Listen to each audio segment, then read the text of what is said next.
I've known all my life that the dream world is a real world, and for me as a child, the dream world was actually more real and certainly more inviting than much of waking life. I grew up in Australia in a quite conservative era in a military family, where, by the way, it was not okay to talk about dreams or inner experiences of any kind.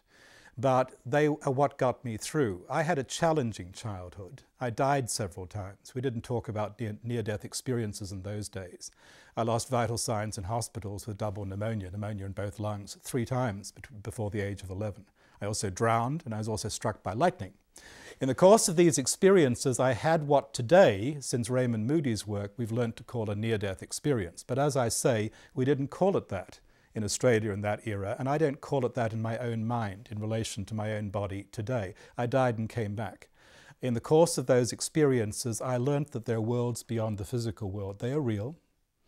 We can live whole lifetimes there, and we can learn from that.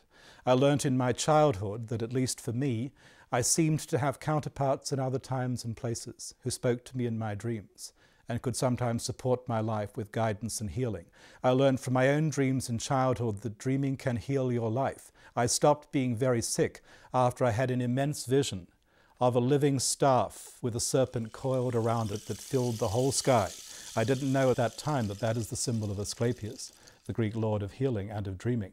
But after that big dream, I stopped getting so sick. It brought me a power to raise an energy which could keep this body going.